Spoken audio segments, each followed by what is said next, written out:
welcome back to the MiniTrain and part 2 of Procrastination, the saga. Today we'll look at a few really doable and practical ideas for becoming less of a procrastinator. Some of them regularly help me, so let's see if we can find one that will help you. Number 1, Cheeto First. The first thing to understand is something social psychologists call ego depletion. It's the idea that self-control or willpower are connected to a limited reserve of mental energy. Using willpower reduces the amount of mental resources that are available to be used. So every time you do something that takes self-control, which is temporarily beating down the limbic system, you have less self-control left to use the next time you need it. It's like a fuel tank. You use a little fuel here to knock out that project you're trying to finish and some there to deal with the family drama that just happened. And at the end of the day, you don't have enough left in you to make yourself hit the gym. Now, remember neuroplasticity. You can sort of increase the size of your tank over time by building that willpower muscle. But even so, because your willpower tank has limited use, start with the big thing first. This is Cheeto. He's the big orange elephant in the room, or in your brain. He's that task, the one that obviously needs to be done, the one you can feel the most, the one that will bring you the most relief tonight when you go to bed if it's done. Cheeto is the one task that could feasibly be completed today that will improve your future the most. And this, by the way, is the key to productivity. Focusing on the most important task each day and making sure it gets done is the most effective way to achieve your goals. You have just one tank, so work on Cheeto first. Number 2, call a halt. The thing about procrastination is it kind of snowballs. You start procrastinating and 5 minutes later, it's actually 3 hours later and you haven't done anything you meant to. And sure, you can realize you're procrastinating, but trying to get back on track means overriding that limbic system again. So first of all, let the lost time go. There is nothing you can do to get it back, so don't beat yourself up over it. The next thing is to understand that you cannot move instantly from procrastination to productivity without some kind of scene break. You need something to mark the end of your procrastination and the start of productivity. Get up, refill your water bottle, get some coffee, walk around the building or the parking lot for 5 minutes. You are moving on to something different, so give yourself a couple of minutes to reset away from the scene of the crime. And you may have to do this multiple times in a day. Take 5. Take 14. Take 31. Really? But the more you catch on to yourself and drag yourself back on track, the stronger that willpower gets and the less you find yourself drifting. Number 3, break it up. Something that can get to me is how overwhelming a task can seem at first. The enormity of what I need to accomplish can make it utterly impossible to even fathom getting started.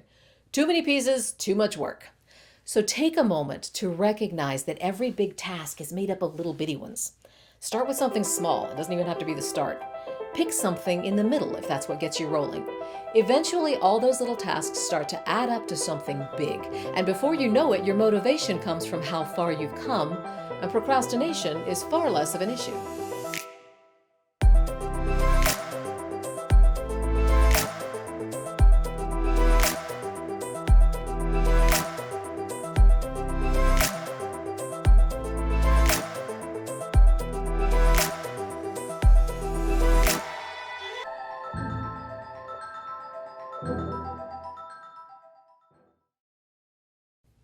Number 4, watch the clock. Believe it or not, busyness is not that far removed from procrastination. In fact, busyness can often be a form of procrastination. If your days are completely filled up with all the routine tasks you normally deal with, you are working at capacity. And years can pass like this. You're not giving yourself time to do the big stuff, those things that will most positively impact your future. So if you're experiencing more busyness than productivity, it's time to lock down and engage that prefrontal cortex to figure out how to, say it with me, work smarter, not harder. It's true though. It can be tough to find ways to change up your normal, but ultimately it can help you free up more time to do the things that matter most. And don't forget deadlines. This is very important for procrastinators. Parkinson's law states that work expands to fill the time allotted for its completion. If you give a project a deadline of 1 week, you get it done in 1 week. You give it a deadline of 1 month, it can take the month. But if it's a 1 week project and you give it a month anyway, then you are building in procrastination time. You'll do nothing for 3.5 weeks and then frantically be trying to finish the thing in the last bit of the month. Don't look at me like that. You know it's true. I've done it too. So set realistic deadlines and err on the side of being a little too ambitious and optimistic with how long it will take. The goal is to work at a steady pace until the deadline to get it done and not try to cram all the work in at once. Breaks are important too. We are not built to do anything, physical or mental, for prolonged periods of time with no breaks. You may work like a crazy person until your project is done, but your productivity is declining, and eventually you'll burn out on that particular task. Breaks give us buffers and allow us to recharge. Number 5, game yourself.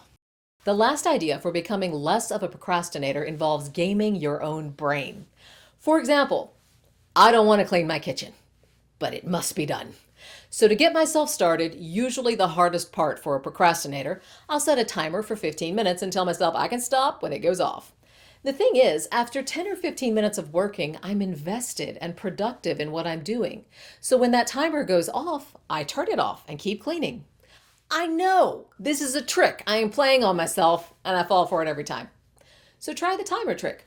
Give yourself a short goal with a definite end, 10 minutes, 30 minutes, whatever works, and see if just getting past the getting started obstacle is enough to build the momentum you need. So there we go. Some practical tips for dealing with an ancient problem with which literally everyone struggles, especially me. Thank you for watching. If you have any questions or would like to reach the training unit, please email us at fstraining@utk.edu. And as always, we'll see you next time.